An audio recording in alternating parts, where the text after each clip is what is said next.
Hello everyone, today we'll be going over Mathematics, May-June 2021, paper 5-1.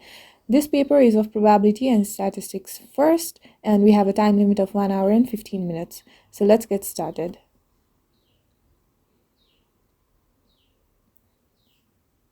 A bag contains 12 marbles, each of a different size.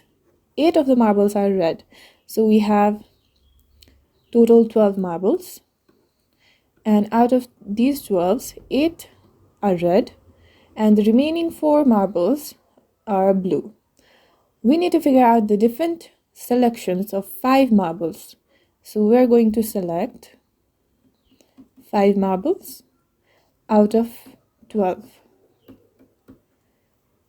which contain at least 4 marbles of the same color.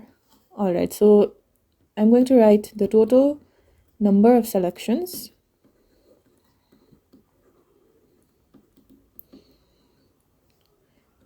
So we require at least 4 marbles to be of the same color. So that can be 4 red and 1 blue. Since we're only selecting 5 marbles, so that's a total of 5. Or we can have 4 blue marbles and 1 red marbles. Or the selection must contain at least 4 marbles of the same color, which means that the selection can also contain 5 marbles of the same color. So since we have 8 red marbles, we can select 5 red marbles, but we cannot select 5 blue marbles since the total number of blue marbles is only 4. So these 3 are going to be the possible selections that can be done when selecting at least 4 marbles of the same color. So since we're selecting 4 out of 8 red marbles, that's going to be 8C4. And we're selecting 1 blue marble out of 4 blue marbles, so that's going to be 4C1. For the second condition, we have 4 blue marbles out of 4 blue marbles, so that's going to be 4C4. And we have 1 red marble out of 8 red marbles, so that's 8C1. And we have 5 red marbles, which means that there's going to be 0 blue marbles. So that's 8C5 into 4C0.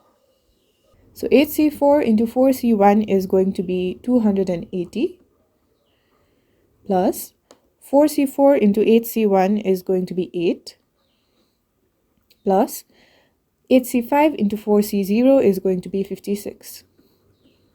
So the total number of possible selections is going to be 344. That concludes question 1. Let's move on to question 2.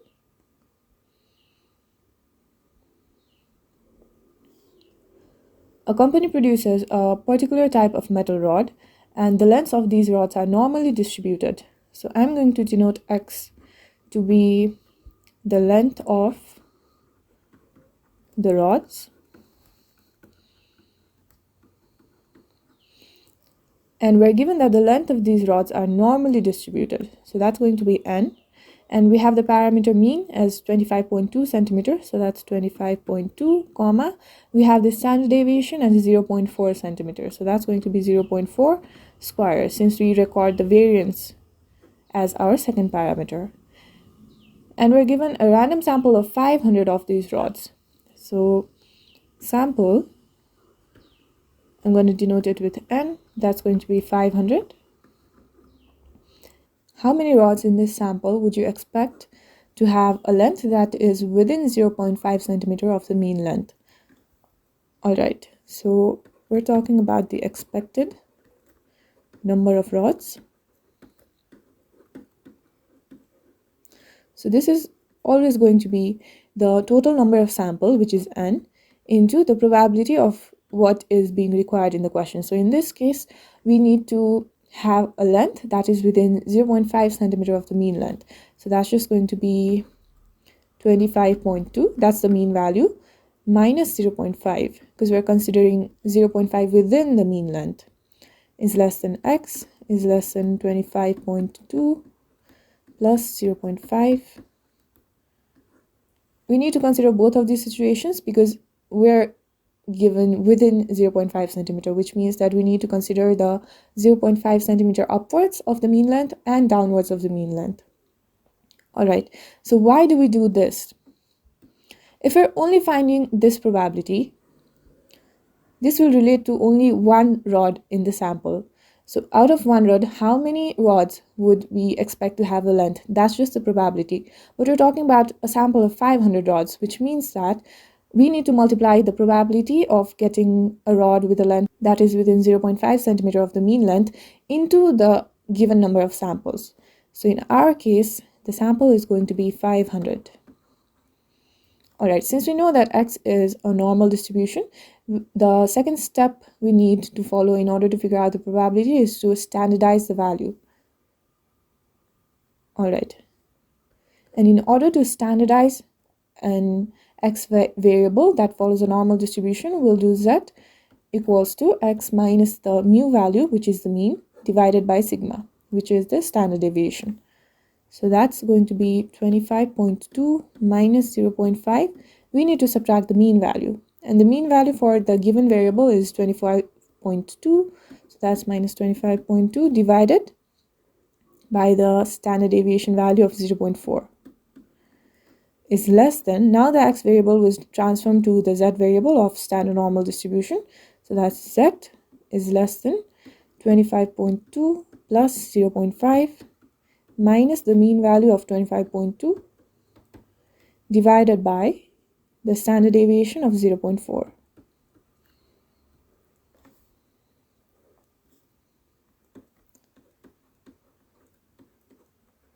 All right, now the 25.2 and negative 25.2 cancel each other out. So that's just going to be negative 0.5 divided by 0.4, which is equivalent to negative 1.25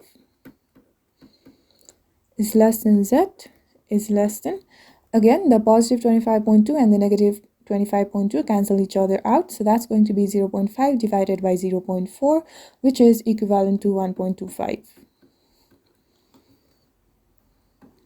Now we've completed the step of standardizing. Then the next step is going to be drawing up the probability distribution. All right, so we know that a standard normal distribution is something like this. And this value is the 0 value. And we need to figure out the probability that Z is greater than negative 1.2. So that's somewhere here, negative 1.25. And Z is less than 1.25. So that's going to be somewhere here. We need to figure out the probability for this shaded region. Now, the main feature of the standard normal distribution is that of symmetricity. So I'm going to draw up another figure right here.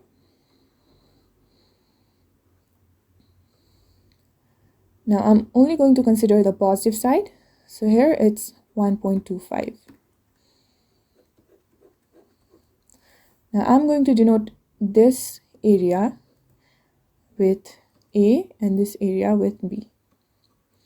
So this area denotes the portion of B, right? And we need to figure out the area for both A and B. In order to do so, since the standard normal distribution is symmetrical, the area between negative 1.25 to 0 and 0 to 1.25 is going to be equal, which means that the area A is going to be equal to area B. So in order to figure out this value, we can just multiply the area B by 2, right? But we cannot just figure out this portion, because if we remember in the list of formula, we're given the probability distribution less than a certain value. So that's probability of Z is less than Z. So if we consider Z value to be 1.25, that's going to give us the area of this complete figure. So this entire region is going to be considered. But we do not need this negative section, so we can just subtract this area. And we know that this value is going to be the mean, 0. And the area to the right side of the mean has the probability of 0.5, and the area to the left side of the mean also has the probability of 0.5. So we can just subtract the value 0.5, but we need to multiply it with 2. So this is going to be 2 times probability that Z is less than 1.25. But we're also subtracting the 0.5, so that's minus 0.5.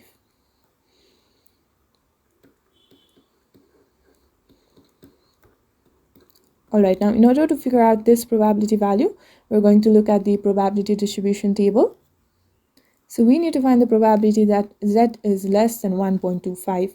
So we're going to look at the Z value right here in this column. So we need the value for 1.2, which is given right here. And we also need the value for 1.25. So this value is 1.20. This is 21, this is 22, 23, 24. This is the value for 1.25. That's 0.8944. Let's substitute this. So we're going to substitute the value of 0.8944 right here, minus 0.5. So that's going to be 500 into 2 into, that's going to be 0.3944. So this is just going to be a value of 394.4. And since we're talking about the number of rods, we cannot just leave it at a decimal place. We need to round it off. So that's going to be 394. Or since we're talking about the number of rods, we can just increase it as well. So that's 395 as well. So both of these answers will get the correct marks. That concludes question 2. So let's move on to question 3. We need to figure out the different arrangements of the 8 letters in the word released. So the total number of letters,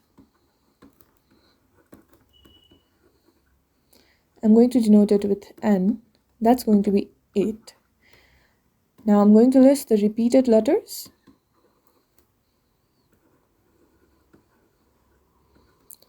So the only repeated letter here is the letter E. And the number of repetitions, or the frequency of letter E, is 3. And we are not given any restrictions, so we just need to figure out the different arrangements. So total arrangement without any restrictions.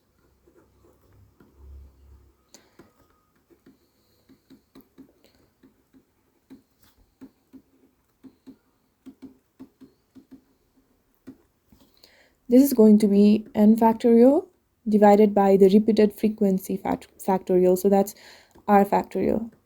This is going to be 8 factorial divided by 3 factorial, which gives the total value of 6,720. So that's the total number of arrangements. For the second part, we need to figure out the different arrangements of 8 letters in the word released, in which the letters LED appear together in that order.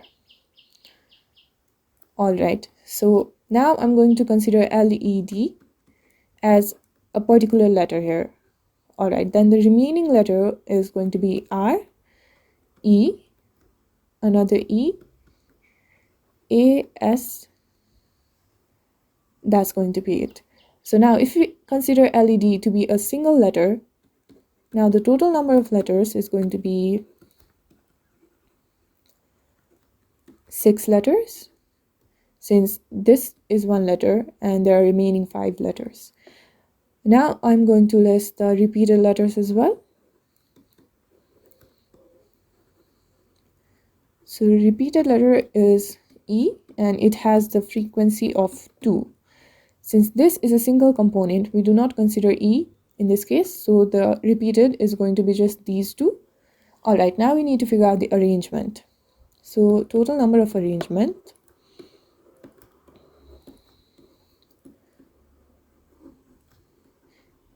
In this case, we are given restriction. So restriction is that the letters LED appear together. So this is a case with restriction.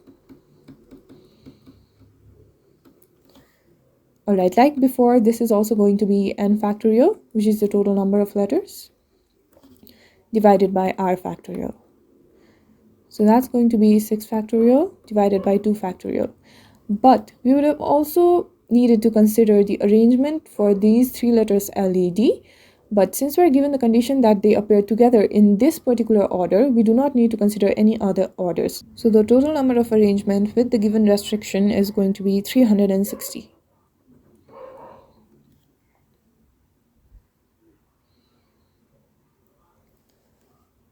Now for the third part, an arrangement of the 8 letters in the word released is chosen at random. We need to find the probability that the letters A and D are not together. In order to figure out the probability, we first need to find the number of arrangements for the letters in which A and D are not together. Alright, so we know that there are 8 letters. And A and D should not be together. So that can be A here, D here, or the D can be here, or it can be here. So there are a number of possibilities when we're considering A and D are not together. But if we were to consider the probability that A and D were together, we could have just treated it as a single component or a single letter like we did for the second part of this question. So I'm going to move with this approach. We are going to find out the total number of arrangements in which the letter A and D are together, and we're going to subtract it from the total number of arrangements without any restrictions so that we can figure out the total arrangement where the letters A and D are not together. Alright, if A and D are considered to be a single letter, then the remaining letters are going to be R, E, L, E, S, and E. So now the total number of letters are going to be 7 letters. A and D is considered to be a single letter, and there are remaining 6 letters. So I'm also going to write down the repeated letters. And the only repeated letter is E, and it has a frequency of 3.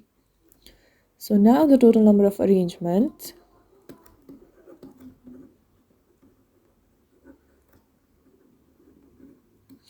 with restriction. And the restriction that we put here is that A and D are together. So that's going to be A and D together. So like we did before, this is going to be n factorial divided by r factorial.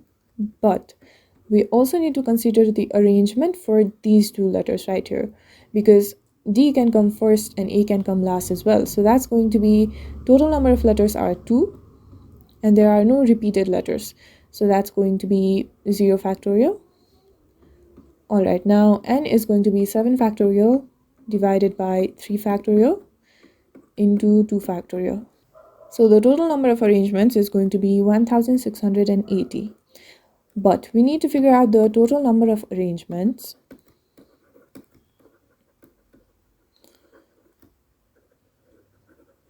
with restriction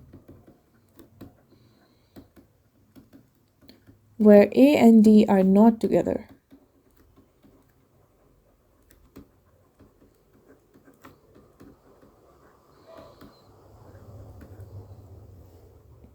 Now, in order to figure this value out, like I said before, we're going to have the total number of arrangements.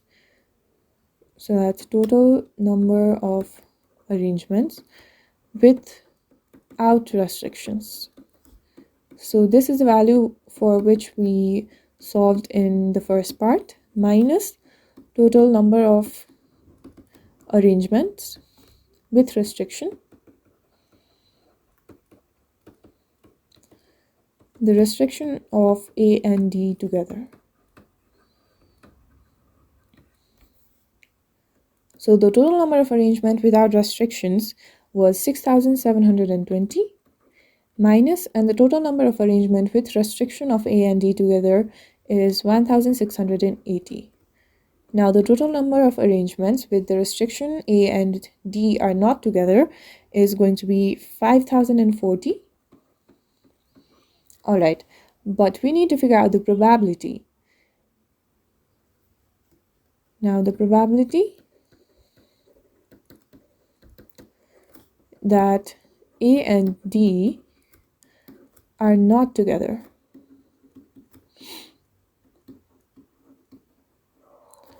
this is going to be the total number of arrangements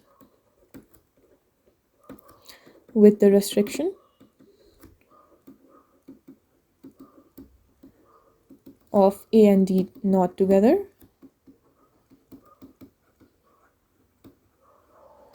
divided by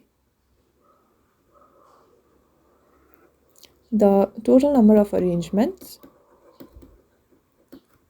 without any restrictions. We're dividing with the total number of arrangements without any restrictions because this considers all of the possible arrangements. Alright, so this is just going to be 5040 divided by 6720, which gives the probability of 3 by 4, which can be written as 0.75. This concludes the third question. Let's move on to the next one. Alright, to gain a place at a science college, the students first have to pass a written test and then a practical test, and each student is allowed a maximum of 2 attempts at the written test. And the student is only allowed a second attempt if they fail the first attempt, and no student is allowed more than 1 attempt at a practical test. And if a student fails both attempts at the written test, they cannot attempt the practical test. And we're given the probabilities for when the student will pass the written test at first attempt and passing at the second attempt, and the student will pass the practical test. We need to represent this information in a tree diagram showing the probabilities on the branches. Alright, the first one is going to be the written test, right? So either the student can pass the first written test, so that's going to be written test 1 passed, or they can fail the first written test. Now, the probability that the student will pass the written test at first attempt is 0.8, so that's going to be here. And if they pass with a probability of 0.8, they're going to fail with a probability of 1 minus 0.8, which is 0.2. And if they pass the written test on the first attempt, they move on to the practical test, and there are 2 possible outcomes. Either the student can pass the practical test passed, or they can fail the practical test. And we're given that the probability that a student will pass the practical test is always 0.3. So this is going to be 0.3, and if they pass with a probability of 0.3, they're going to fail with the probability of 1 minus 0.3, which is 0.7. Alright, let's move on to the case where they fail the first written attempt. If they fail the first written attempt, they're given a second chance at the written test. So that's going to be the second written test. Either they can pass the second written test, or they can fail the second written test. Alright, now if a student fails the first attempt at the written test, the probability that they will pass at the second attempt is going to be 0.6. So this is going to be here.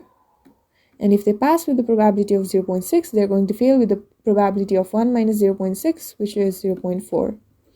And if they fail the second written attempt, they're not going to get any more chances. So we don't have any branches over here. But if they pass the second written attempt, they're going to move on to the practical exams. And there are 2 possible outcomes. Either they can pass the practical exam, or they can fail the practical exam. So the probability of passing the practical test is always going to be 0.3. So this is going to be right here. And they're going to fail with the probability of 0.7. Alright, this is going to be our required tree diagram. Now we need to figure out the probability that a randomly chosen student will succeed in gaining a place at the college. So we need to find the probability for succeeding to gain a place at the college.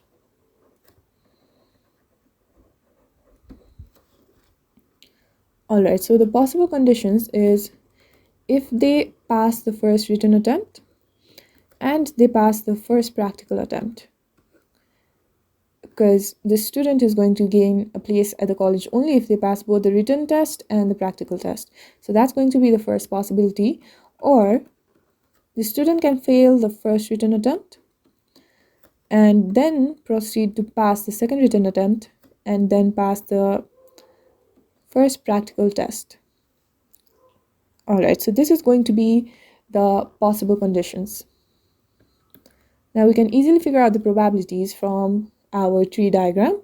So if we're talking about passing the first written attempt, that's going to be 0.8. And further passing the practical test, so that's going to be 0.3. So we can just multiply these probabilities together. So that's 0.8 into 0.3. And for the second scenario, the student needs to fail the first written attempt, so that's 0.2, and then pass the second attempt, so that's 0.6, and then further pass the practical test as well, so that's 0.3. We multiply these three probabilities together. That's going to be 0.2 into 0.6 into 0.3. So that's going to be 0.24 plus 0.036, which gives the total probability of 0.276.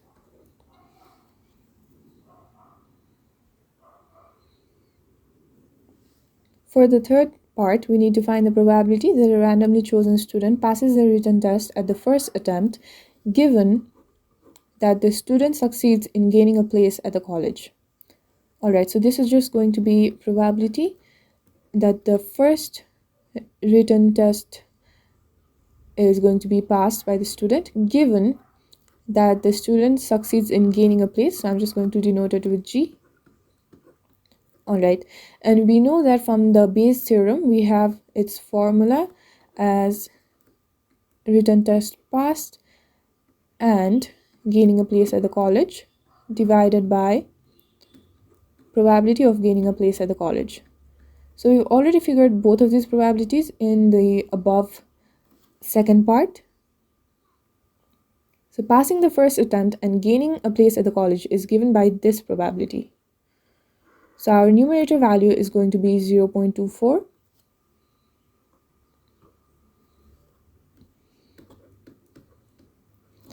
Divided by, we need to divide with the total probability of gaining a place at the college, which is the probability of 0.276. So that's going to act as the denominator part. So that's 0.276, which gives the total probability of 0.870.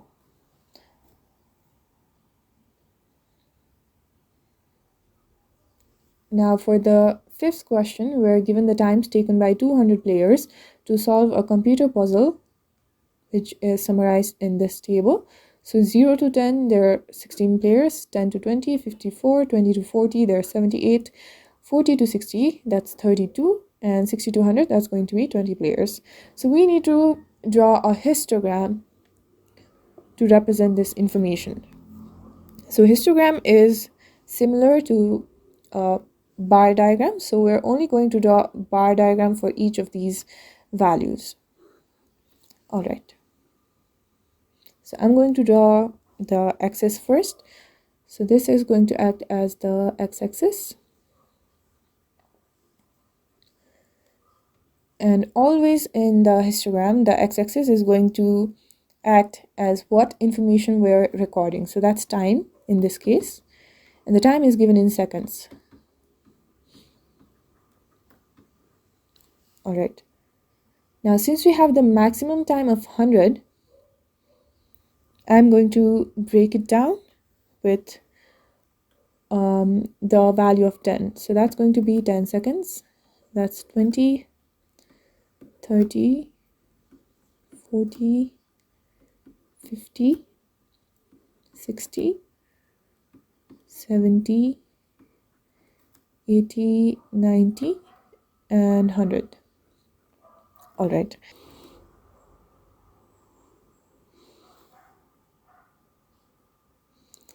I'm drawing it with freehand, but make sure you guys use a scale while drawing this in the exam.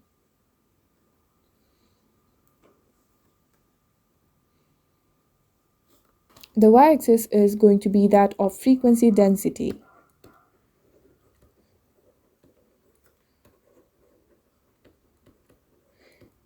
And we know that frequency density is going to be equal to the frequency of a particular class divided by the class width. So we need to figure out the class width first. That's 0 to 10. So the class width is just going to be 10. That's 10 to 20. Again, that's of 10. That's 20 to 40.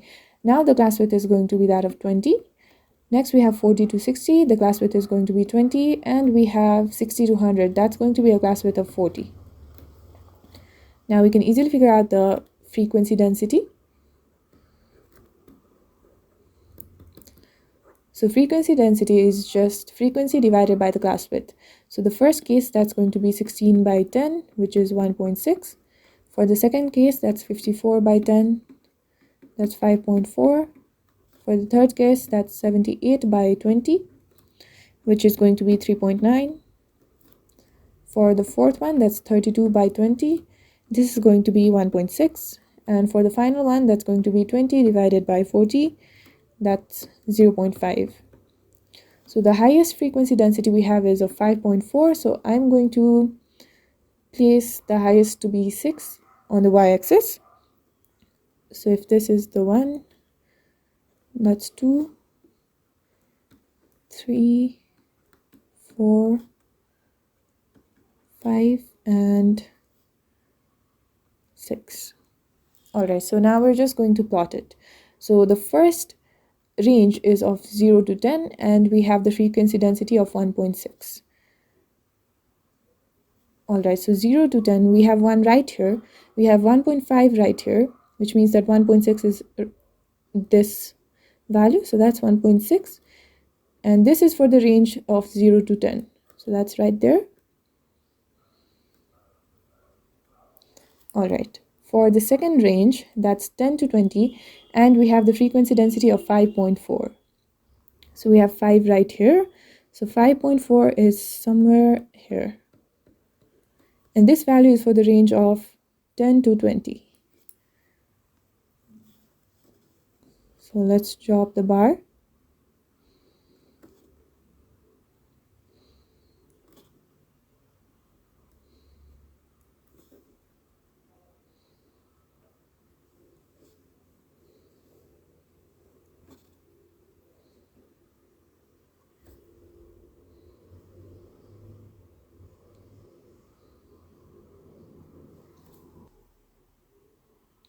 For the third one, we have the range from 20 to 40, and we have a frequency density of 3.9.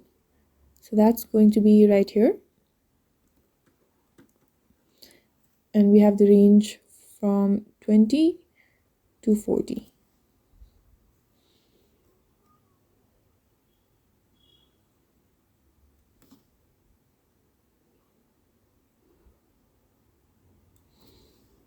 Alright, the fourth one we have is the range from 40 to 60, and we have the frequency density of 1.6. So that's the same as the first one, and we have the range from 40 to 60. For the final one, the range is from 60 to 100, and we have the frequency density of 0.5. So 0.5 is right here. And we have the range from 60 to 100. So this is going to be the required histogram. Make sure you guys use scale and don't draw it freehand. Now we need to figure out an estimate of the mean time taken by these 200 players. So we have the time given in range. So the first one was 0 to 10. The second one was 10 to 20. Third one was 20 to 40. Fourth was 40 to 60. And the final was 60 to 100. Alright, let's just write down the frequencies as well. So frequency is 16, 54, 78, 32, and 20. So that's going to be 16, 54, 78, 32, and 20. Now, in order to figure out the mean time, we need to write the mid value for our given range. So that's 0 to 10, then the mid value is going to be 5. For 10 to 20, mid value is 15. For 20 to 40, the mid value is going to be 30. and for 40 to 60 the mid value is going to be 50, and for 60 to 100 the mid value is going to be 80. Now in order to figure out the mid value, so if the range is given as A to B, then the mid value is going to be A plus B by 2. That's the formula used for all of these mid values. Now we need to figure out the value for f into m, where f is going to be the frequency. So the first case, that's going to be 16 into 5, which is 80. For the second case, that's 54 into 15, which is 810. For the third one, that's 78 into 30, that's 2340. The fourth one is 32 into 50, that's going to be 1600. And the final one is 20 into 80, which is also going to be 1600. Now we need to figure out the value for summation fm.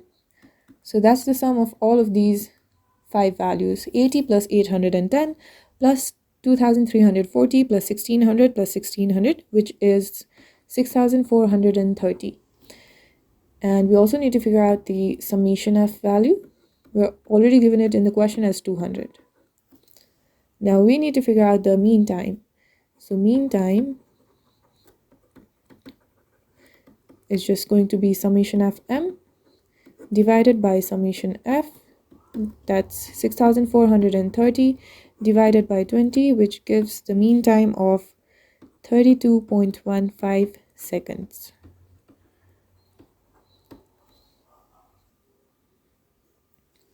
Now we need to figure out the greatest possible value of the interquartile range of these items. Alright, we know that the interquartile range is going to be the difference between the upper quartile, which is Q3, and lower quartile, which is Q1. So we need to maximize the value for this difference, right? Now in order to figure out the Q3 and Q1, we need the value for cumulative frequency, which I'm going to drop right here. So that's going to be CF. For the first one, it's going to be 16. For the second one, that's going to be 16 plus 54, which is going to be 70. For the third one, that's going to be 70 plus 78, which is going to be 148. For the fourth one, that's going to be 148 plus 32, which gives the value of 180. And for the last one, that's going to be 180 plus 20, which gives the value of 200. Now let's figure out the Q3 first. So Q3 is going to be 3 by 4 into n. So this gives us the class. So that's 3 by 4 into 200, which is 150. Now 150 is greater than 148, so that's going to lie right here. And the required range is 40 to 60. So the class for the upper quartile, Q3, is going to be 40 to 60. Now for the lower quartile, it's going to be 1 by 4 into n. That's going to be 1 by 4 into 200, which gives the value of 50. And 50 is going to be included right here. So that's the corresponding range of 10 to 20. So the class for Q1 is going to be 10 to 20. Now we know that we have the value from 0 to 100. And the class for Q1 is going to be 10 to 20. And the class for Q3 is going to be 40 to 60. So this is going to be the range for Q1, this is going to be the range for Q3. And we need to find a value that maximizes the difference between Q3 and Q1. So if we start from the point 10 to point 60, that's the maximum possible difference, right? So this gives the greatest value. So the greatest value for the interquartile range, that's Q3 minus Q1, is going to be when the value for the third quartile is 60, which is the highest possible value, minus, and the value for Q1 is going to be 10, which is the lowest possible value. Now this gives us the interquartile range of 50, which is the greatest possible difference. This concludes the fifth question. Let's move on to the sixth one.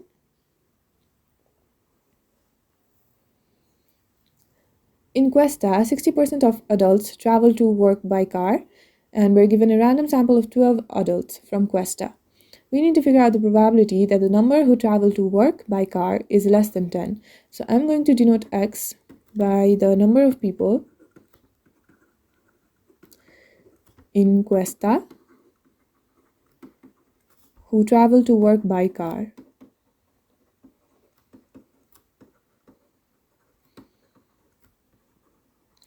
And I'm also given a random sample and we're given the probability, which means that X follows a binomial distribution. And the first parameter is going to be the number of samples, 12, and the second parameter is going to be the probability, which is 60%. We can write it as 0.6.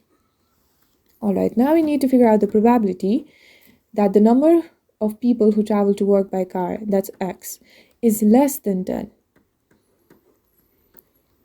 Now we know that the possible values for X is going to be 0, 1, 2, 3, 4, 5, 6, 7, 8, 9, 10, 11, and 12. And the total probabilities of these 13 numbers is going to be 1. But we're required to find the probability that X is less than 10. So that's going to be 0 to 9. So that's 10 calculations. So that's pretty lengthy. Now, if you subtract the probability for X to be 10, 11, or 12 from the total probability of 1, that gives us the probability as required. So that's 0 to 9, right? So this is the total probability of 1 minus the probability that X equals to 10, 11, or 12. So that's 1 minus probability X equals to 10 minus probability X equals to 11 and minus probability X equals to 12.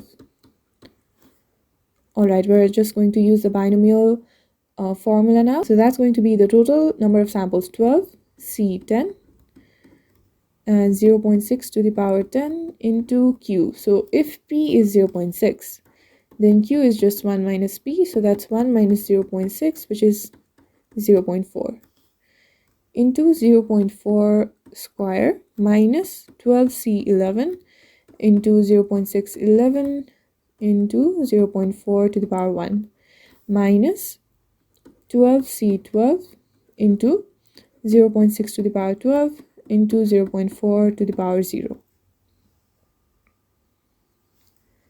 Alright, this is going to be 1 minus, so I'm going to write the probability at 4 decimal places. So 12C10 into 0.6 to the power 10 into 0.4 square is going to be 0.0639 minus 12C11 into 0.6 to the power 11 into 0.4 to the power 1. That's going to be the probability of 0.0174 minus 12C12 into 0.6 to the power 12 into 0.4 to the power 0. That's going to be a probability of 0.0022. So this gives a total of 0.9165, and since we're required to include 3 decimal places, that's going to be 0.917.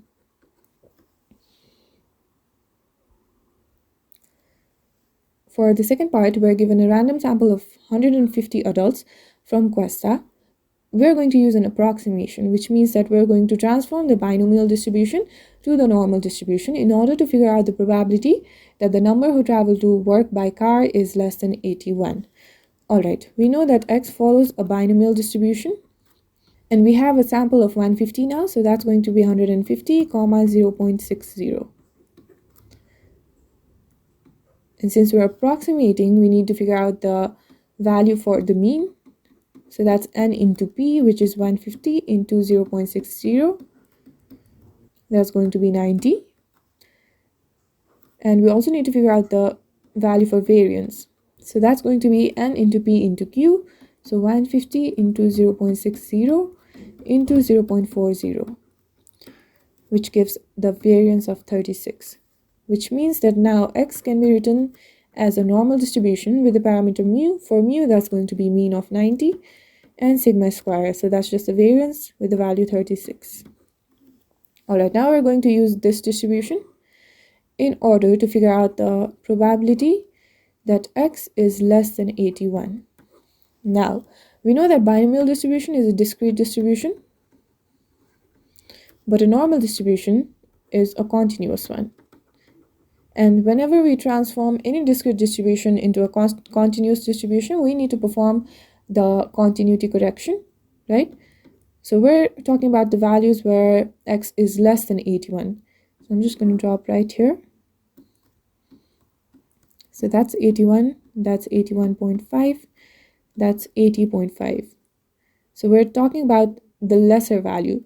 But since it's less than and we do not have any equals to, so that's not going to include the value of 81. So we're going to ignore it. So we're only going to consider the values less than 80.5 in order to maintain the continuous distribution. So that's going to be x is less than 80.5.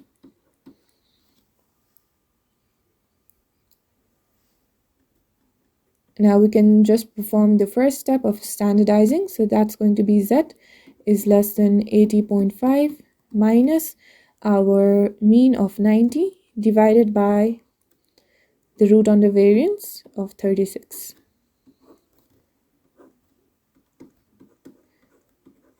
So this is going to have a value of negative 1.583. Then we need to drop the probability distribution figure. So the graph is something like this for a standard distribution. This is going to be the mean value, and we're talking about a negative 1.583. So that's somewhere here. We need to figure out the value less than this.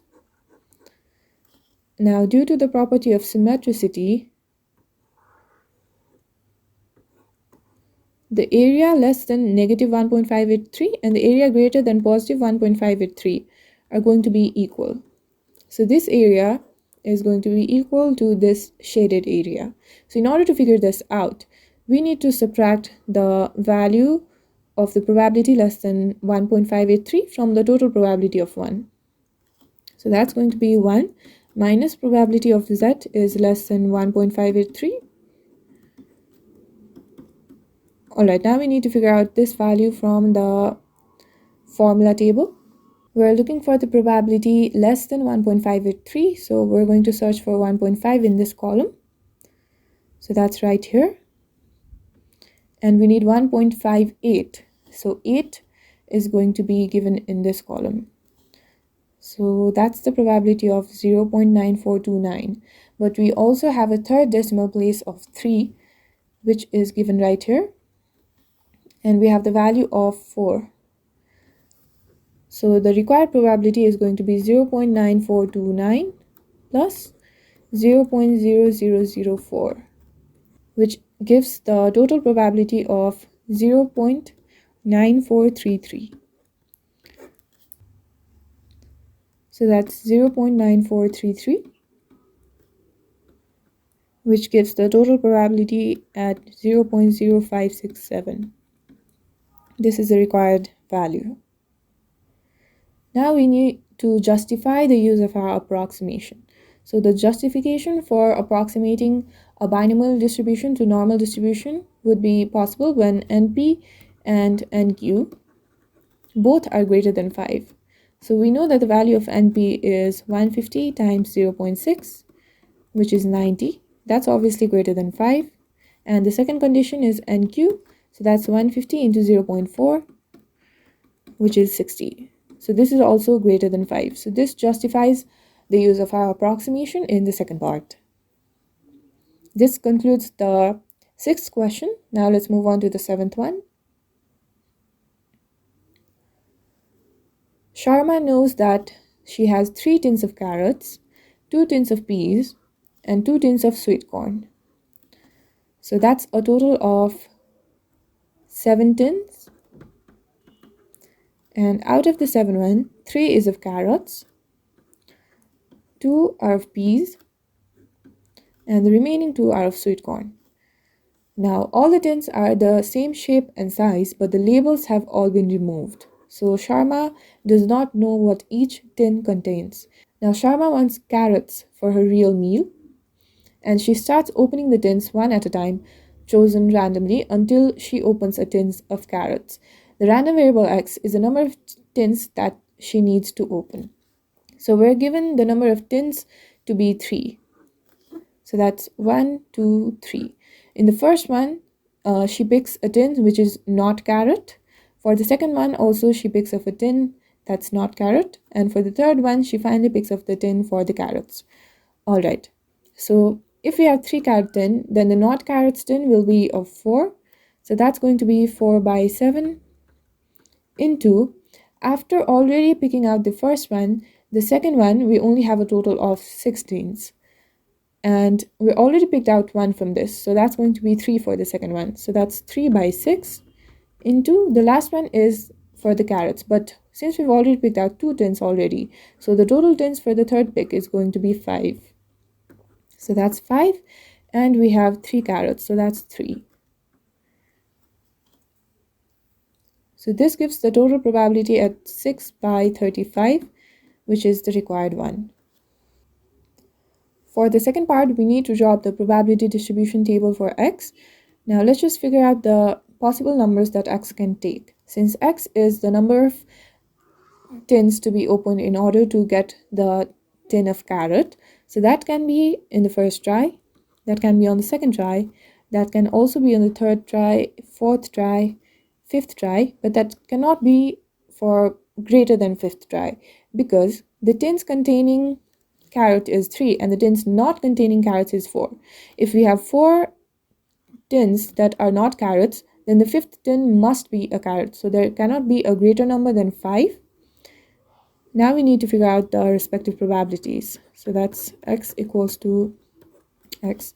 For the first one, that's going to be just 3 out of 7, because 3 tins of carrots are present, right? So that's going to be 3 by 7. For the second one, the first trial should not contain any carrot tins, so that's going to be 4 by 7 into 3 by 6, which gives a total of 2 by 7. For the third one, that's going to be 4 by 7 into 3 by 6 into 3 by 5. These two are of not carrots, and this is of the carrot. So that's going to be 6 by 35.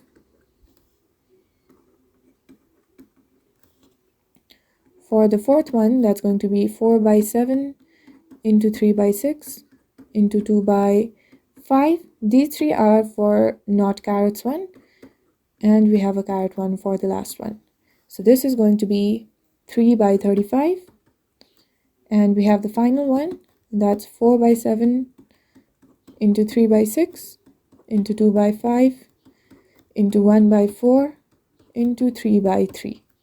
This is going to be 1 by 35. So that's 3 by 35 and 1 by 35.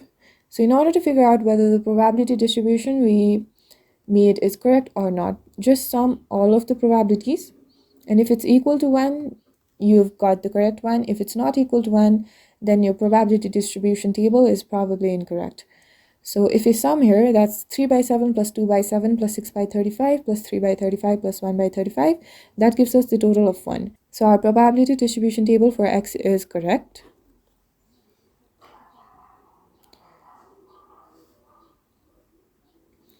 Now we need to figure out the value for the variance of x. And the variance of x is going to be expectation of x square minus expectation of x whole square. Alright, I'm going to figure out the expectation of x first.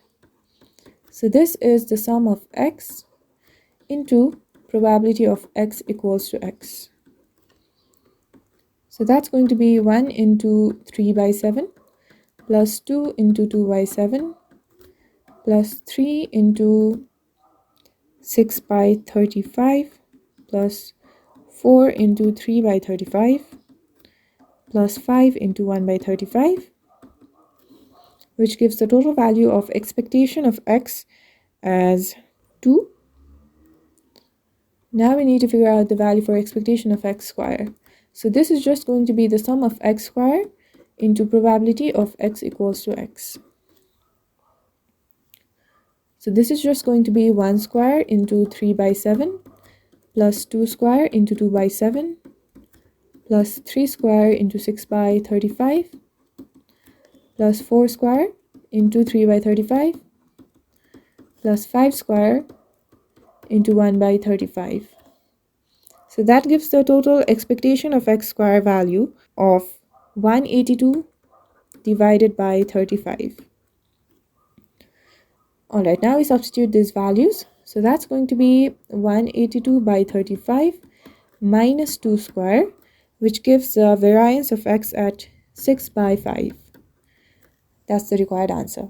This brings us to the end of this set. If you found this video useful, make sure you hit the like button, leave a comment below, and make sure to subscribe so that you do not miss any videos in the future. Thank you.